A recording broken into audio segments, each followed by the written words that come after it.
ನಿನ್ನೆಯಿಂದ ಒಂದಷ್ಟು ಬೆಳವಣಿಗೆ ನೋಡಿರ್ತೀವಿ ಸರ್. ಆ ಥರದಲ್ಲಿ ಸೋನು ನಿಗಮ್ ಅವರು ಕನ್ನಡದ ವಿಚಾರ ಮಾತಾಡುವಂಥದ್ದು ನಿನ್ನೆ ಅಷ್ಟು ನೈಟ್ ಒಂದು ಕ್ಷಮಾಪಣೆ ಕೇಳಿದ್ರು. ಸೊ ಅದನ್ನ ಹೇಗೆ ಸ್ವೀಕರಿಸ್ತೀರಿ ಅಂತ ಸರ್? ಕ್ಷಮಾಪಣೆ ಕೇಳಿದ್ರೆ ಕೆಲವು ಕ್ಷಮೆಗಳು ಕ್ಷಮಿಸೋಕ್ಕಾಗಲ್ಲ. ಯಾರು ನಾಡಿಗೆ ದ್ರೋಹಿಯಾಗಿರ್ತಾರೋ, ರಾಜ್ಯಕ್ಕೆ ದ್ರೋಹಿಯಾಗಿರ್ತಾರೋ, ನನಗಿಂತ ನಾಡು ತುಂಬ ದೊಡ್ಡದು, ಕರ್ನಾಟಕ ತುಂಬ ದೊಡ್ಡದು, ಅಂಥವ್ರು ನಮಗೆ ಅವಶ್ಯಕತೆನೇ ಇಲ್ಲ, ಅನಿವಾರ್ಯ ಅಲ್ಲ. ಕನ್ನಡದ ಸಾಹಿತ್ಯ ಲೋಕ, ಕನ್ನಡದ ಸಂಗೀತ ಲೋಕಕ್ಕೆ ಇವ್ರು ಯಾರೂ ಅನಿವಾರ್ಯ ಅಲ್ಲ, ಅವಶ್ಯಕತೆ ಅಷ್ಟೇ. ನಮ್ಮ ಸಿನಿಮಾಗಳಿಗೂ ಒಂದಷ್ಟು ಅವ್ರು ಬೇಕಾಗಿತ್ತು, ಒಂದಷ್ಟು ವರ್ಷ ಅವ್ರ ಲೈಫಿಗೂ ಬೇಕಾಗಿತ್ತು. ಇದು ತುತ್ತಿಟ್ಟ ಮುತ್ತಿಟ್ಟ ಮತ್ತು ಅವ್ರಿಗೆ ಊಟ ಕೊಟ್ಟ ಜಾಗ ಇದು. ಇದು ಸರ್ಕಾರನೇ ಇದನ್ನು ಸುಮುಟ ಕೇಸ್ ಮಾಡಬೇಕಾಗಿತ್ತು. ರಾಜ್ಯದ್ರೋಹದ ಇದರಲ್ಲಿ ಬರುತ್ತೆ. ಕನ್ನಡ ನಾಡಲ್ಲಿ ಬಂದು ಕನ್ನಡ ನಾಡಲ್ಲಿ ಕಾರ್ಯಕ್ರಮ ಮಾಡೋವಾಗ ಕನ್ನಡದ ಹಾಡು ಹೇಳು ಅಂತ ಕೂಗದಲ್ಲೇ ಇನ್ನು ಬೇರೆ ಯಾವ ಭಾಷೆ ಹಾಡು ಹೇಳು ಅಂತ ಕೇಳೋಕ್ಕಾಗತ್ತೆ? ಟಿಕೆಟ್ ಹರಿದಿರೋದಿಲ್ಲಿ, ಕಾರ್ಯಕ್ರಮ ಆಗ್ತಿರೋದಿಲ್ಲಿ, ಕನ್ನಡ ನಾಡಲ್ಲಿ ಕಾರ್ಯಕ್ರಮ ನಡೆಯುವಾಗ ಕನ್ನಡದ ಹಾಡಪ್ಪ ಅಂತ ಹೇಳಬೇಕು. ಸೊ ಅದಕ್ಕೆ ಅವರು ಪಹಲ್ಗಾಮ್ ಲೆವೆಲ್ಗೆ ಹೋಗ್ತಾರೆ ಅಂತಂದರೆ ಇದು ದುರಹಂಕಾರ ಅಲ್ಲ, ಒಂದು ಸಡಿಸಮ್ ಇದು. ಅವ್ರಿಗಿರ್ತಕ್ಕಂಥ ಮೈಂಡ್ ಕೊಲೆಸ್ಟ್ರಾಲ್ ಇದು. ಈ ಥರದವ್ರನ್ನ ಕ್ಷಮೆ ಅನ್ನೋ ಮಾತೇ ಇಲ್ಲ.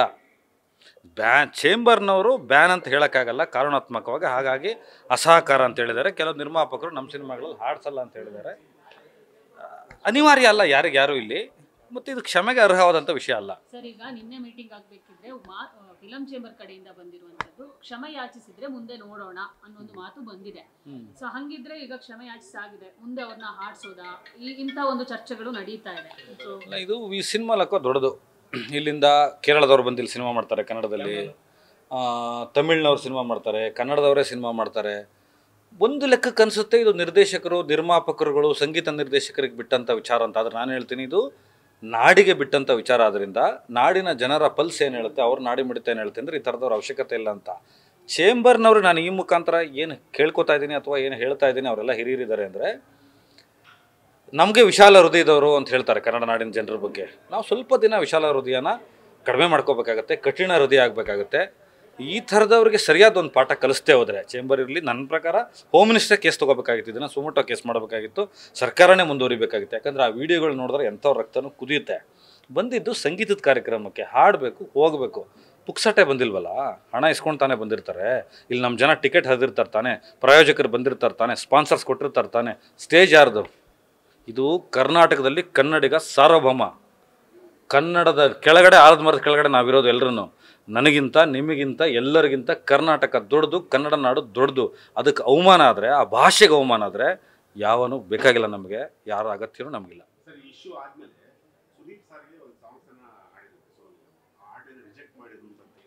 ಈ ಥರದ್ದು ಯಾವ ಘಟನೆಗಳು ನಡೆದಿಲ್ಲ. ನಿಮಗೆ ನಮ್ಮ ಅಣ್ಣನ ಬಗ್ಗೆ ತುಂಬ ಚೆನ್ನಾಗಿ ಗೊತ್ತಿರುತ್ತೆ. ಹಿಂದಿ ರಾಷ್ಟ್ರ ಭಾಷೆ ಅಂದಾಗ ಅವ್ರು ಯಾವ ಥರ ವರ್ತಿಸಿದ್ದಾರೆ, ಕನ್ನಡ ನಾಡು ನುಡಿ ಅಂದಾಗ ಈ ಥರದ್ದು ಯಾವುದೂ ನಡೆದಿಲ್ಲ. ಅಲ್ಲ, ಹಿಂದೆ ಹಾಡಿರ್ಬೋದು ಅವರು, ಅಂದರೆ ಅದು ತುಂಬ ವರ್ಷಗಳ ಹಿಂದೆ ಎಲ್ಲರ ಹೀರೋಗಳಿಗೂ ಹಾಡಿದ್ದಾರೆ. ಸೋನು ನಿಗಮ್ ಇಲ್ಲ ಅಂತ ಹೇಳ್ತಲ್ಲ, ಆತ ಹಾಡಿದ್ದಾನೆ. ಅಂದರೆ ಇತ್ತೀಚಿನ ದಿನಗಳಲ್ಲಿ ಅವ್ರು ಅಶ್ವಥ್ ಅವ್ರು ಕೇಳ್ತಿರೋ ಥರದ್ದೇನೂ ನಡೆದಿಲ್ಲ. ಇವಾಗ ಅವರು ಸಾರಿ ಅನ್ನೋದನ್ನ ತುಂಬಾ ನೋಡಿ, ನಿನ್ನೆ ಬ್ಯಾನ್ ಅಂತ ಹೇಳಿದ್ಮೇಲೆ ಸಾರಿ ಕೇಳಿದ್ರು, ಬೇಕೋ ಬೇಡೋ ಅನ್ನೋ ತರ ಒಂದಿಷ್ಟು ಸುದೀರ್ಘವಾಗಿ ಬರೆದು, ಅಂದ್ರೆ ಅವ್ರಿಗೆ ಎಲ್ಲಿ ಅವಕಾಶ ತಪ್ಪುತ್ತೆ ಅನ್ನೋದಕ್ಕೋಸ್ಕರ ಕೇಳಿದ್ರು ಅನ್ನೋ ತರ. ಅಲ್ಲ, ನನಗೇನು ಅನಿಸುತ್ತೆ ಅಂದರೆ, ಒಬ್ಬ ಮನುಷ್ಯನನ್ನು, ಒಂದು ನಾಡನ್ನು, ಒಂದು ನುಡಿಯನ್ನು, ಒಂದು ಅಸ್ಮಿತೆಯನ್ನು ಎಷ್ಟು ಗೌರವಿಸಬೇಕೋ ಅಷ್ಟೇ ನಮ್ಗಳ ಬಗ್ಗೆ ಒಂದು ಭಯಾನೂ ಇರಬೇಕು ಅಂತ ಅನಿಸ್ತಾ ಇದೆ. ನಾವು ತುಂಬ ಅನಗತ್ಯವಾಗಿ ತುಂಬ ಹೃದಯ ವೈಶಾಲ್ಯ ತೋರಿಸ್ತಾ ಇದ್ದೀವಿ ಅನಿಸ್ತಾ ಇದೆ. ನಾವು ತುಂಬ ಗೌರವ ಕೊಡಬೇಕು, ಸ್ವಾಭಿಮಾನಿಗಳಾಗಿ ಬದುಕಬೇಕು ಅನಿಸ್ತಾ ಇದೆ ವಿಚಾರದಲ್ಲಿ. ಅದೇ ಈ ಚಂದ್ರಚೂಡ್ ಅನ್ನೋ ಹೆಸರಿಗೆ ನಿಮ್ಮ ಜೊತೆ ಇದ್ದಾಗ ಬರೆದ್ಬಿಟ್ಟು 74 ಕೇಸ್ ಇದೆ. ನನ್ನ ಹೆಸರೇ ಅಲ್ಲ ಅದು ಪೆನ್ ನೇಮ್ ಇಟ್ಕೊಂಡಿದ್ದು. ಅದಾದಮೇಲೆ ಚಕ್ರವರ್ತಿ ನನ್ನ ಸರ್ನೇಮು. ನಾನು ಹುಡುಕ್ತಾ ಇದ್ದೆ, ಇದು ಯಾಕೋ ಸರಿ ಹೋಗ್ತಾ ಇಲ್ಲ. ನನ್ನ ಅರ್ಧ ಜೀವನ ಹೆಸರಿಟ್ಕೊಂಡು ನಾನು ಪೊಲೀಸ್ ಸ್ಟೇಷನ್ನು, ಕೋರ್ಟು ಹಿಂಗೆ ಅಲ್ದಿದ್ದೀನಿ, ನಿಮಗೂ ಚೆನ್ನಾಗಿ ಗೊತ್ತಿರುತ್ತೆ. ಕೊನೆಗೆ ಎಲ್ಲ ವಿಚಾರ ಮಾಡಿದಾಗ ನಮ್ಮ ತಾಯಿಯವರು ಒಂದು ಮಾತು ಹೇಳಿದ್ರು, ನಮ್ಮ ತಂದೆಯವರು, ನೋಡಪ್ಪ, ನಿನಗೆ ಹುಟ್ಟದೊಂದು ಹೆಸರಿದೆ, ಇದನ್ನು ಬಿಟ್ಬಿಟ್ಟಿದ್ಯಾ, ಮತ್ತು ಹುಟ್ಟು ಹೆಸರನ್ನ ಹುಡ್ದವ್ರನ್ನ ಮರಿಬಾರ್ದು ಅಂತ. ಸೊ ಹಾಗಾಗಿ ವಾಪಸ್ ಅಲ್ಲಿಗೆ ಬಂದಿದ್ದೀನಿ. ನಿಮ್ಮೇಲೂ ಹಣೆ ಹಾಕಿದ್ದೀನಲ್ಲ, ಬದಲಾಯಿಸಲ್ಲ ಏನೋ ಅಂತ. ಸೊ ಅಲ್ಲಿಗೆ ಬಂದಿದ್ದೀನಿ ಅಷ್ಟು ವಾಪಸ್ಸು. ಇದೆ ದೇವ ನನ್ನ ಹುಟ್ಟು ಹೆಸರು, ಚಕ್ರವರ್ತಿ ನನ್ನ ಸರ್ನೇಮು, ದೇವ ಚಕ್ರವರ್ತಿ ಇದೆ. ಬೇಕಾದ್ರೆ ಆಧಾರ್ ಕಾರ್ಡ್ ನಿಮ್ಗೆ ತೋರಿಸ್ತೀನಿ. ಜಾವ ಅಂದರೆ ವೇಗ, ವೇಗ ಅಂದರೆ ನಮ್ಮ ರಾಜವರ್ಧನ್ನು. ನನಗೆ ಏನನ್ಸುತ್ತೆ ಅಂತಂದರೆ, ಜಾವ ನಿಮಗೆ ಈ ಹಂತದಲ್ಲಿ ಏನು ಹೇಳ್ಬೋದು ಅಂತಂದರೆ, ಚಿತ್ರರಂಗದಲ್ಲೇ ನಡೆದಂಥ ಒಂದು ಘಟನೆ, 80ರ ದಶಕದಲ್ಲಿ ಮಿಡ್ 80ಸಲ್ಲಿ ನಡೆದಂಥ ಒಂದು ಘಟನೆಯನ್ನು ಅದು ಇವತ್ತಿನ ಕಾಲಕ್ಕೆ ಅದೇನೋ ರಿಫ್ಲೆಕ್ಷನ್ ಆಗ್ತಾ ಇದೆ ಅನ್ನೋದೊಂದು ಇಟ್ಕೊಂಡು ಒಂದು ಹುಡುಗನ ಕಥೆಯನ್ನು ಹೇಳಿಕೊಟ್ಟಿದ್ದೀವಿ.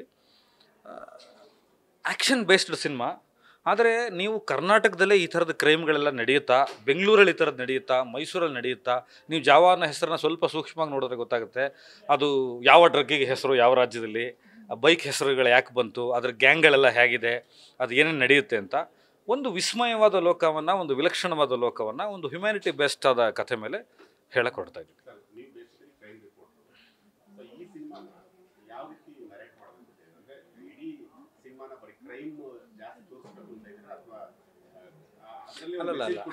ಅಲ್ಲ, ಇವತ್ತೇನಾಗಿದೆ ಸಿನಿಮಾ ರಂಗದಲ್ಲಿ ಅಂತಂದರೆ 2671 ಲೀಟ್ರ್ ಇದ್ರೇ ಸಿನಿಮಾ ರಕ್ತ ಇದ್ದರೆ ಅಷ್ಟು ರಕ್ತ ಬರುತ್ತೆ. ಅಂದರೆ ಇದು ವಾಯ್ಲೆನ್ಸ್ನ ವಿಜೃಂಭಿಸುವಂಥ ಸಿನಿಮಾ ಅಲ್ಲ, ಎಲ್ಲ ಕ್ರೈಮ್ ಒಳಗಡೆ ಒಂದು ಮಾನವೀಯತೆ ಅನ್ನೋದು ಹೇಳಿಕೊಟ್ಟಿರೋದಂಥ ಒಂದು ಸಿನಿಮಾ ಅಷ್ಟೇ. ನ್ಯೂಸ್ ಫಸ್ಟ್ ನಿರ್ಭೀತಿಯಿಂದ ನಿಮ್ಮ ಪರವಾಗಿ.